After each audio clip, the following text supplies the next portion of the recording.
Good morning children. ಮಕ್ಕಳ, ಇವತ್ತು ಬಾಲಕಿಯ ಸಾಹಸ ಅನ್ನುವ ಪಾಠವನ್ನು ಕಲ್ತ್ಕೊಳ್ಳೋಣ. ನೋಡ್ತಾ ಇದ್ದೀರಾ ಅಲ್ವಾ ನೀವು? ಬಾಲಕಿ ಅಂತ ನಾವು ಯಾರನ್ನು ಕರಿತೀವಿ? ಹೆಣ್ಣು ಮಗುವನ್ನು ಅಲ್ವಾ? ಹಾಗಾಗಿ ಸಾಹಸ ಅಂದರೆ ಧೈರ್ಯ ಪ್ರವೃತ್ತಿಯಿಂದ ಒಂದು ಸಾಧನೆಯನ್ನು ಮಾಡಿರುವಂತಹದ್ದು. ಇಲ್ಲಿ ಈ ಮಗು ಯಾವ ರೀತಿಯ ಸಾಧನೆಯನ್ನು ಈ ಬಾಲಕಿ ಮಾಡಿದ್ದಾಳೆ, ಅದಕ್ಕೆ ಅವಳಿಗೆ ಯಾವ ಒಂದು ಪ್ರಶಸ್ತಿ ದೊರಕಿತು, ಅವಳ ಸಾಹಸ ಏನು ಅನ್ನೋದನ್ನು ಈ ಪಾಠದ ಮುಖಾಂತರ ನಾವು ಕಲ್ತ್ಕೋತಾ ಹೋಗೋಣ. ನೀವು ಗಮನಿಸ್ತಾ ಬನ್ನಿ ಮಕ್ಕಳ. ಅಂದು 2013 ಜೂನ್ 16 ಮುಸ್ಸಂಜೆಯ ಹೊತ್ತು. ಮುಸ್ಸಂಜೆ ಅಂತ ನಾವು ಯಾವ ಸಮಯ ಅಂತೀವಿ? ಸೂರ್ಯ ಮುಳುಗುವ ಸಮಯ, ಸಂಜೆಯ ಸಮಯ, ಇನ್ನೇನು ಕತ್ಲು ಹಾಕ್ತಾ ಇರುವಂತಹ ಸಮಯ. ಉತ್ತರಾಖಂಡದ ಕೇದಾರನಾಥ ದೇವಾಲಯದ ಪರಿಸರದಲ್ಲಿ ಹಿಂದೆಂದೂ ಕಂಡಿರದ ಭೀಕರ ಮಳೆ. ಭೀಕರ ಮಳೆ ಅಂದರೆ ಆ ಥರ ಮಳೆ, ಭಾರಿ ಮಳೆ, ಜೋರು ಮಳೆನ ಯಾವತ್ತೂ ನೋಡೇ ಇಲ್ಲ ಅನ್ನುವ ರೀತಿಯಲ್ಲಿ ಬಹಳ ಜೋರಾಗಿ ಮಳೆ ಬರ್ತಾ ಇದೆ. ದೇವಾಲಯದೊಳಕ್ಕೆ ನೀರು ನುಗ್ಗಿತ್ತು. ಇಲ್ಲಿ ಮಗು ಹೋಗಿರುವಂತಹ ದೇವಾಲಯ ಕೇದಾರನಾಥ ದೇವಾಲಯ. ಅದು ಎಲ್ಲಿದೆ? ಉತ್ತರಾಖಂಡದಲ್ಲಿರುವಂತಹ ದೇವಾಲಯ. ಆ ಪರಿಸರದಲ್ಲಿ ಜೋರಾಗಿ ಮಳೆ ಬರ್ತಾ ಇದೆ. ಈ ಮಗು ಅಲ್ಲಿಗೆ ಹೋಗಿದೆ, ಬಾಲಕಿ ಹೋಗಿದ್ದಾಳೆ. ಆ ದೇವಾಲಯದೊಳಕ್ಕೆ, ದೇವಸ್ಥಾನದ ಒಳಗೆ ನೀರು ನುಗ್ಗಿತ್ತು. ಯಾಕೆಂದರೆ ಭಾರಿ ಮಳೆ ಆದ್ದರಿಂದ ದೇವಸ್ಥಾನದ ಒಳಗೂ ಸಹ ಹೋಗುವ ಪ್ರಮಾಣದಲ್ಲಿ ನೀರು ಬರ್ತಾ ಇತ್ತು. ಅಲ್ಲಿಗೆ ಪ್ರವಾಸಿಗಳಾಗಿ ಬಂದಿದ್ದ ಭಕ್ತ ಸಮೂಹ ದಿಕ್ಕಾಪಾಲಾಗಿ ಹೋಗಿತ್ತು. ದಿಕ್ಕಾಪಾಲು ಅಂದರೆ ದಿಕ್ಕು ತೋಚದೆ ಯಾವ್ಯಾವ ಕಡೆ ಸಿಗುತ್ತೋ ದಾರಿ ಆ ಕಡೆ ಹೋಗುವಂತಹದ್ದು. ಹಾಗಾಗಿ ಭಕ್ತರು ಅಂತ ನಾವು ಯಾರನ್ನು ಅಂತೀವಿ? ದೇವರನ್ನು ನಂಬಿರುವಂತಹ ಜನರು, ಅವರೆಲ್ಲ ಭಕ್ತರು ಅಲ್ವಾ? ಅವರು ದೇವಸ್ಥಾನಕ್ಕೆ ಬಂದಿದ್ದಾರೆ, ಜೋರಾಗಿ ಮಳೆ ಬರ್ತಾ ಇದೆ. ಆ ಭಾರಿ ಮಳೆಗೆ ಹೆದರಿ ಜನ ಎಲ್ಲಂದರಲ್ಲಿಯೂ ಹೋಗ್ತಾ ಇದ್ದಾರೆ. ದೆಹಲಿಯಿಂದ ಬಂದಿದ್ದ ಮಹಿಕಾ ಗುಪ್ತಾ ಎಂಬ 9ರ ಹರೆಯದ ಬಾಲಕಿ ಕೇದಾರನಾಥ ದೇವಾಲಯದ ಒಳಗಿದ್ದಳು. ಇವಳಿಗೆ ಎಷ್ಟು ವರ್ಷ ಮಗು? ಎಷ್ಟು ವರ್ಷದ ಮಗು ಇವಳು? ಬಾಲಕಿಗೆ 9 ವರ್ಷ. ಅವಳ ಹೆಸರು ಮಹಿಕಾ ಗುಪ್ತಾ ಅಂತ ಅವಳ ಹೆಸರು. ಅವಳು ದೇವಸ್ಥಾನದ ಒಳಗೆ ಹೋಗಿದ್ದಾಳೆ. ಅವಳ ಅಪ್ಪ, ಅಮ್ಮ ಹಾಗೂ 4ರ ಹರೆಯದ ತಮ್ಮ ಕಾಣಿಸಲೇ ಇಲ್ಲ. ಯಾಕೆಂದರೆ ಭಾರಿ ಮಳೆ ಅಂತ ನಿಮಗೆ ಗೊತ್ತಾಗಿದೆ, ಜೋರಾಗಿ ಮಳೆ ಬರ್ತಿದೆ, ಜನ ಎಲ್ಲ ಎಲ್ಲಂದರಲ್ಲಿ ಹೋಗ್ತಾ ಇದ್ದಾರೆ. ಹಾಗಾಗಿ ಅಪ್ಪ, ಅಮ್ಮ ಮತ್ತು ತಮ್ಮ ಅವಳಿಗೆ ಕಾಣಿಸ್ತಾ ಇಲ್ಲ, ಎಲ್ಲಿ ಹೋದರು ಅಂತ ಗೊತ್ತಾಗ್ತಿಲ್ಲ. ಆದರೆ ಇವಳು ಏನು ಮಾಡಿದ್ಲು? ಮುಸ್ಸಂಜೆ ಸಮಯ ಬೇರೆ, ದೇವಸ್ಥಾನದ ಒಳಗಡೆ ನುಗ್ಗಿದ್ದಾಳೆ. ಮಹಿಕಾ ಗಾಬರಿಯಿಂದ ಬೊಬ್ಬರಿದಳು. ಯಾರಿಗೆ ಆದರೂ ಭಯ ಆಗತ್ತೆ ಅಲ್ವಾ ಮಕ್ಕಳ? ನೀವೆಲ್ಲ ಅಪ್ಪ ಅಮ್ಮನ ಜೊತೆಗೆ ಹೋಗಿರ್ತೀರಾ, ಎಲ್ಲರೂ ಅಪ್ಪ ಅಮ್ಮ 2 ನಿಮಿಷ ಕಾಣಿಸ್ಲಿಲ್ಲ ಅಂದರೆ ನಿಮಗೆ ಹೆದರಿಕೆ ಆಗುತ್ತೆ, ಎಲ್ಲಿ ಹೋದ್ರು ನಾನು ಬಿಟ್ಟು ಅಂತ ಅನಿಸುತ್ತೆ. ಅದೇ ಥರ ಈ ಬಾಲಕಿಗೂ ಸಹ ಆ ಥರ ಅನ್ನಿಸ್ತು.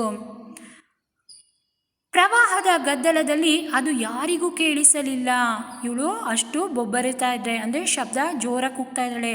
ಆದರೂ ಸಹ ಆ ಪ್ರವಾಹ, ಆ ಒಂದು ಶಬ್ದದಿಂದ ಇವಳು ಕೂಗ್ತಾ ಇರೋದು ಜನಕ್ಕೆ ಕೇಳಿಸ್ಲಿಲ್ಲ. ದೇವಾಲಯದ ಸರಳೊಂದನ್ನು ಹಿಡಿದು ಆಕೆ ನೇತಾಡುತ್ತಿದ್ದಳು. ಅವಳು ದೇವಾಲಯದಲ್ಲಿ ಸರಳು ಹಾಕಿರ್ತಾರಲ್ವ, ಕಬ್ಬಿಣದಿಂದ ಮಾಡಿರುವಂತಹ ಸರಳು, ಅದನ್ನು ಹಿಡ್ಕೊಂಡು ನೇತಾಡ್ತಾ ಇದ್ದಾಳೆ. ಸ್ವಲ್ಪ ಸಮಯದ ಅನಂತರ ಓರ್ವ ಬಾಲಕನ ಚೀತ್ಕಾರ ಕೇಳಿಸಿತು. ಅಂದರೆ ಒಂದು ಬಾಲಕ, ಒಬ್ಬ ಹುಡುಗ ಕೂಗುವ ಧ್ವನಿ ಕೇಳಿಸ್ತು.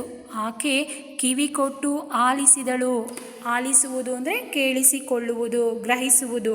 ಯಾರು ಕೂಗ್ತಾ ಇದ್ದಾರಲ್ಲ ಅನ್ನೋದನ್ನು ಅವಳು ಕೇಳಿಸ್ಕೊಳ್ತಾಳೆ. ಆ ಧ್ವನಿ ಮಹಿಕಾಳ ತಮ್ಮನದು. ಇಲ್ಲಿ ನೋಡಿ ಮಕ್ಕಳ, ಆಶ್ಚರ್ಯಕರ ಚಿಹ್ನೆನ ಕಾಣ್ತಾ ಇದ್ದೀರಾ? ಅಂದರೆ ಆಶ್ಚರ್ಯದಿಂದ, ಓ ನನ್ನ ತಮ್ಮಂದೇ ಅಲ್ವಾ ಈ ಶಬ್ದ ಅಂತ ಮಹಿಕಾ ಗುರುತಿಸ್ಕೊಂಡ್ಳು. ಜಲಪ್ರವಾಹವು ಆತನನ್ನು ರಭಸದಿಂದ ಒಳಕ್ಕೆ ಎಸೆಯಿತು. ಆ ಪ್ರವಾಹ ಬರ್ತಾ ಇತ್ತಲ್ವ, ಆ ನೀರೆಲ್ಲ ತುಂಬಿತ್ತು. ಜೋರಾಗಿದ್ದಂತಹ ರಭಸ ಅಂದರೆ ಸ್ಪೀಡ್. ಆ ಒಂದು ರಭಸಕ್ಕೆ ಏನಾಯಿತು, ಆ ಮಗುನೂ ಸಹ ಒಳಗಡೆನೇ ಎಸೀತು ನೀರು. ಆತನ ಕಾಲು ಕಲ್ಲೊಂದಕ್ಕೆ ಜೋರಾಗಿ ಬಡಿಯಿತು. ಆ ರಭಸಕ್ಕೆ ಏನಾಗುತ್ತೆ, ಜೋರಾಗಿ ನೀರಿಂದ ಪ್ರವಾಹದಲ್ಲಿ ಹೋದಾಗ ಅವನ ಕಾಲು, ಪಾಪ 4 ವರ್ಷ ಬೇರೆ ಆ ಬಾಲಕನಿಗೆ ಕಾಲೇನಾಯಿತು, ಕಲ್ಲಿಗೆ ಸಿಕ್ಕಾಕೊಂಡು ಜೋರಾಗಿ ಏಟಾಯಿತು. ಮೂಳೆ ಮುರಿದೇ ಬಿಟ್ಟಿತು. ಮಹಿಕಾಳಿಗೆ ಈಜು ಬರುತ್ತಿರಲಿಲ್ಲ. ತಮ್ಮ ಕೂಗ್ತಾ ಇರೋ ಶಬ್ದ ಕೇಳಿಸ್ತಾ ಇದೆ, ಆದರೆ ಯಾವ ಥರ ಕಾಪಾಡಬೇಕು ಅನ್ನೋದವಳಿಗೆ ಗೊತ್ತಾಗ್ತಾ ಇಲ್ಲ. ಯಾಕೆಂದರೆ ಅವಳಿಗೆ ಸ್ವಿಮ್ಮಿಂಗ್ ಬರ್ತಿರ್ಲಿಲ್ಲ, ಈಜಕ್ಕೆ ಬರ್ತಿರ್ಲಿಲ್ಲ ನೀರಲ್ಲಿ. ಆದರೂ ಧೈರ್ಯಗೆಡದೆ ಆತನತ್ತ ಕೈ ಬೀಸಿದಳು. ಆದರೂ ಸಹ ಅವಳು ಭಯ ಪಟ್ಕೊಳ್ಳಿಲ್ಲ ಮಕ್ಕಳು. ಅವಳು ಏನು ಮಾಡಿದ್ಲು, ಧೈರ್ಯಗೆಡದೆ, ಅವಳು ಧೈರ್ಯದಿಂದ ಹೆದರ್ಕೊಳ್ಳದೆ ಅವಳೇನು ಮಾಡಿದ್ಲು, ತಮ್ಮನನ್ನು ಕೈ ಬೀಸಿ ಕರೆದಳು, ಕೈ ಹಿಡ್ಕೊಳ್ಳೋಕ್ಕೆ ಪ್ರಯತ್ನ ಪಟ್ಟಳು. ಆತನನ್ನು ಬಲವಾಗಿ ತನ್ನೆಡೆಗೆ ಸೆಳೆದುಕೊಂಡಳು. ಜೋರಾಗಿ ಪ್ರವಾಹ ರಭಸ ಇದ್ದರೂ ಸಹ ಅವಳೇನು ಮಾಡಿದ್ಲು, ತನ್ನ ಕಡೆಗೆ ಹೇಳ್ಕೊಂಡ್ಳು. ರಭಸವಾಗಿ ಬರುತ್ತಿದ್ದ ನೀರು ಮಣ್ಣು ಅವರ ಮೂಗುಬಾಯಿಗಳಿಗೆ ನುಗ್ಗುತ್ತಿತ್ತು. ಪ್ರವಾಹದಲ್ಲಿ ಬಂದಂತಹ ನೀರೇನಾಗ್ತಾ ಇತ್ತು, ರಭಸದಿಂದ ಇತ್ತು. ಅದು ಮಕ್ಕಳು ಮೂಗೆ ಬಾಯಿಗೆ ಮಣ್ಣಿನ ಜೊತೆ ಸೇರಿ ಹೋಗ್ತಾ ಇತ್ತು. ಆದರೂ ಅವಳು ಎದೆಗುಂದಲಿಲ್ಲ. ಆದರೂ ಸಹ ಅವಳು ಹೆದರಿಕೊಳ್ಳಿಲ್ಲ. ತನ್ನ ಪುಟ್ಟ ತಮ್ಮನನ್ನು ರಕ್ಷಿಸುವುದೊಂದೇ ಅವಳ ಗುರಿಯಾಗಿತ್ತು. ಹೇಗಾದರೂ ಮಾಡಿ ನನ್ನ ತಮ್ಮನ್ನು ನಾನು ಕಾಪಾಡಬೇಕು ಅನ್ನೋದಷ್ಟೇ ಅವಳ ಮನಸ್ಸಲ್ಲಿತ್ತು. ಸಹಾಯಕ್ಕಾಗಿ ಅರಚಾಡಿದಳು. ಯಾರು ಬಂದು ನನಗೆ ಹೆಲ್ಪ್ ಮಾಡ್ತೀರಾ ಅಂತ ಜೋರಾಗಿ ಕೂಗ್ತಾ ಇದ್ಲು. ಯಾರೂ ಹತ್ತಿರ ಸುಳಿಯಲಿಲ್ಲ. ಯಾಕೆಂದರೆ ಅವರವರ ಪ್ರಾಣ ಉಳಿಸ್ಕೊಳ್ಳೋದಕ್ಕೆ ಅವರು ಓಡಾಡ್ತಾ ಇರಬೇಕಾದ್ರೆ ದಿಕ್ಕು ತೋಚದೇ ರೀತಿಯಲ್ಲಿ ಓಡಾಡ್ತಾ ಇದ್ದಾರೆ. ಇವ್ರನ್ನ ಕಡೆ ಯಾರು ಗಮನ ಕೊಡೋಕ್ಕೂ ಸಾಧ್ಯ ಇರಲಿಲ್ಲ. ನೀರು ಏರುತ್ತಿತ್ತು, ಮತ್ತೂ ಏರುತ್ತಿತ್ತು. ಅಂದರೆ ಜಾಸ್ತಿನೇ ಆಗ್ತಾಯಿದೆ ನೀರು. ರಾತ್ರಿ ಇಡೀ ಮಹಿಕಾ ತನ್ನ ತಮ್ಮನನ್ನು ಅಪ್ಪಿಕೊಂಡು ಸರಳನ್ನು ಹಿಡಿದು ಅಲ್ಲೇ ಕುಳಿತಿದ್ದಳು. ಅವಳು ರಾತ್ರಿ ಆದರೂ ಪರವಾಗಿಲ್ಲ, ಯಾರೂ ಬರಲಿಲ್ಲ ಸಹಾಯಕ್ಕೆ, ಆದರೂ ಪರವಾಗಿಲ್ಲ, ನನ್ನ ತಮ್ಮನ ನಾನು ಕಾಪಾಡಲೇಬೇಕು, ರಕ್ಷಣೆ ಮಾಡಬೇಕು ಅನ್ನುವ ಒಂದು ಪಣ ತೊಟ್ಟವಳು ಏನು ಮಾಡಿದ್ಲು, ಅಲ್ಲೇ ಸರಳನ್ನು ಹಿಡ್ಕೊಂಡು ತನ್ನ ತಮ್ಮನನ್ನು ಅಪ್ಪಿಕೊಂಡು ಅಂದರೆ ಎದೆಗೆ ಅವಿಚಿಕೊಂಡು ಅಲ್ಲೇ ಕುಳಿತುಕೊಂಡ್ಳು. ಹೊಟ್ಟೆಗೆ ಕೊಚ್ಚೆ ನೀರೇ ಆಹಾರ. ಪಾಪ ಚಿಕ್ಕ ಮಕ್ಕಳಿಗೆ 9 ವರ್ಷ, ಮಹಿಕಾ ಗುಪ್ತಂಗೆ ತಮ್ಮನಿಗೆ 4 ವರ್ಷ. ಅವ್ರಿಗೆ ಹಸುವಾದರೂ ಸಹ ಆಹಾರನೂ ಇಲ್ಲದೆ ಆ ಕೊಚ್ಚೆ ನೀರನ್ನೇ ಕುಡ್ಕೊಂಡು ಇನ್ನೇನು ಮಾಡೋಕ್ಕೆ ಇನ್ನೇನು ದಾರಿನೇ ಇಲ್ಲ. ಆ ರೀತಿಯಾಗಿ ಆ ದಿನ ಕಳೆದ್ರು. 3ನೆಯ ದಿವಸಕ್ಕೆ ನೀರಿನ ರಭಸ ತಗ್ಗಿತ್ತು. ನೀರೇನಾಯಿತು, ಪ್ರವಾಹ ಎಲ್ಲ ಕಮ್ಮಿ ಆಯಿತು, ಮಳೆ ರಭಸ ಕಮ್ಮಿ ಆಯಿತು, ಒಳಗಿದ್ದಂತಹ ನೀರು ಹೊರಗಡೆಗೆ ಹೋಗ್ತಾ ಇತ್ತು. ಆಗ ರಭಸ ತಗ್ಗಿತ್ತು ಅಂದರೆ ಕಡಿಮೆ ಆಯಿತು. ರಕ್ಷಣಾ ಪಡೆಯವರೊಂದಿಗೆ ಆಕೆಯ ತಾಯಿ ದೇವಾಲಯದೊಳಕ್ಕೆ ಬಂದಳು. ಆಗ ಅಮ್ಮ ಏನು ಮಾಡ್ತಾರೆ, ನನ್ನ 2 ಮಕ್ಕಳು ಕಾಣಿಸ್ತಾ ಇಲ್ಲ, ಎಲ್ಲೋ ಹೊಟ್ಟೋಗಿದ್ದಾರೆ, ತಪ್ಪಿಸ್ಕೊಂಡಿದ್ದಾರೆ ಅಂತ ಹುಡುಕ್ತಿದ್ದಂತಹ ತಂದೆ ತಾಯಿ ಆ ದೇವಸ್ಥಾನದ ಒಳಗೆ ಬಂದರು. ತಮ್ಮನನ್ನು ತಬ್ಬಿಕೊಂಡು ಅನ್ನ ನೀರಿಲ್ಲದೆ ನಿತ್ರಾಣ ಸ್ಥಿತಿಯಲ್ಲಿ ಗೋಡೆಗೊರಗಿ ಕುಳಿತಿದ್ದ ಮಹಿಕಾಳನ್ನು ಕಂಡರು. ನೀರಿಲ್ಲ, ಊಟ ಇಲ್ಲ, ಆಹಾರ ಇಲ್ಲದೆ ಪಾಪ ನಿತ್ರಾಣ ಅಂದರೆ ನಿದ್ದೆನೂ ಸಹ ಇಲ್ಲ. ಆ ಚಳಿ ನೀರಲ್ಲಿ ಕೂತ್ಕೊಂಡು ನಿದ್ದೆ ಬರುತ್ತಾ? ಪಾಪ ಚಿಕ್ಕ ಮಕ್ಕಳು ಅವರು. ಆದರೂ ಸಹ ಧೈರ್ಯವಾಗಿ ಅವ್ರೇನು ಮಾಡ್ತಾಯಿದ್ರು, ಗೋಡೆಗೆ ಒರಕೊಂಡು ಕುಳಿತಿದ್ರು. ತಮ್ಮನನ್ನು ಅಪ್ಪಿಕೊಂಡಿದ್ದಳು ಮಹಿಕಾ. ನೋಡಿ, ದೊಡ್ಡವರು ಮಾಡುವಂತಹ ಕೆಲಸ ಆ ಪುಟ್ಟ ಬಾಲಕಿ ಮಾಡ್ತಾ ಇದ್ದಾಳೆ. ಮಕ್ಕಳನ್ನು ಆ ಸ್ಥಿತಿಯಲ್ಲಿ ಕಂಡ ತಾಯಿಗೆ ದುಃಖ ಉಮ್ಮಳಿಸಿ ಬಂತು.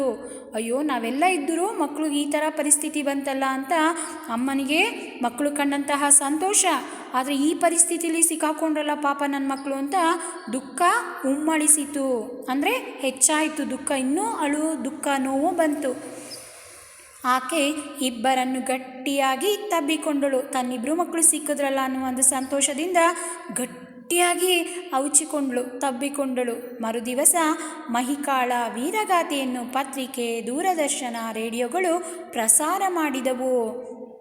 ಆಗ ಈ ಥರ ವಿಚಾರ ಆಯಿತು ಅಂತ ನೆಕ್ಸ್ಟ್ ಡೇಗೆ ಏನಾಗುತ್ತೆ, ಪೇಪರಲ್ಲಿ ನ್ಯೂಸಲ್ಲೆಲ್ಲ ಇದೇ ಒಂದು ವಿಚಾರ ಎಲ್ಲ ಕಡೆಗೂ ಪ್ರಸಾರ ಆಯಿತು.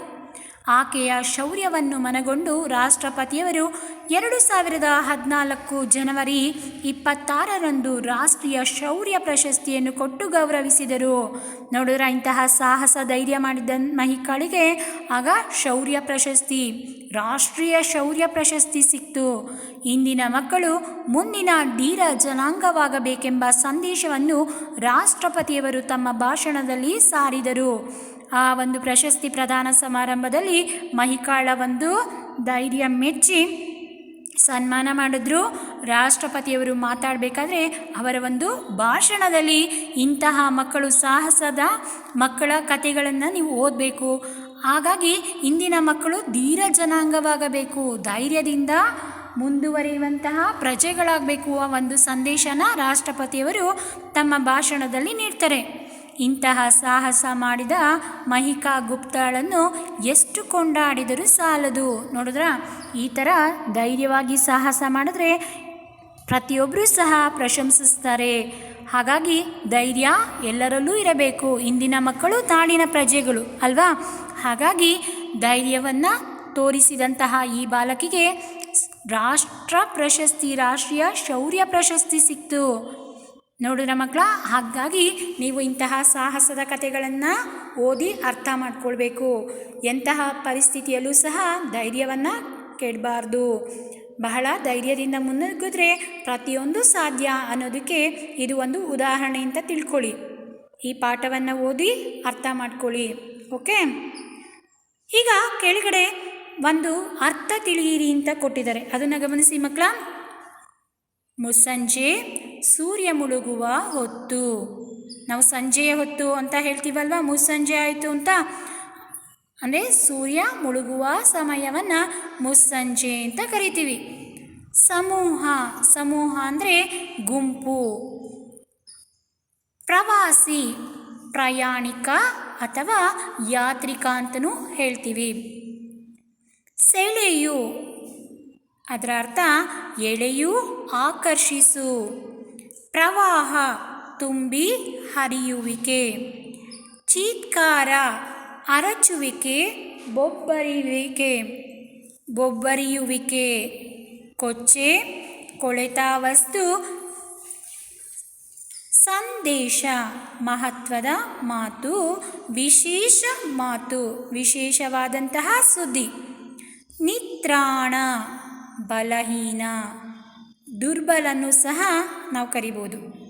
ಕೊಂಡಾಡು ಹೊಗಳು, ಪ್ರಶಂಸೆ ಮಾಡು. ನೀವು ವಿಶೇಷವಾದಂತಹ ಸಾಹಸ ಮಾಡಿದಾಗ ಆ ಕೆಲಸಕ್ಕೆ ಪ್ರಶಂಸೆ ನೀಡ್ತೀವಿ ಅಲ್ವಾ? ಹಾಗಾಗಿ ಶಹಬಾಷ್ ಅಂತ ಹೇಳ್ತೀವಿ. ಹಾಗಾಗಿ ಅದನ್ನು ಕೊಂಡಾಡು ಅಂತ ಅದರ ಅರ್ಥ.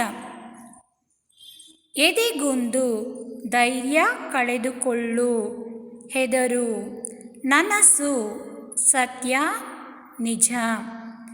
ನೋಡಿ ಮಕ್ಕಳ, ಈ ಅರ್ಥವನ್ನು ಓದಿ ಒಂದು ಸಲ ಬರೀರಿ. ಹಾಗೆ ಈ ಪಾಠವನ್ನು ಓದು ಅರ್ಥ ಮಾಡ್ಕೊಳ್ಳಿ. ಏನೋ ನಿಮಗೆ ಡೌಟ್ ಇದ್ದರೆ ನನಗೆ ಮೆಸೇಜ್ ಮಾಡಿ. Okay, thank you.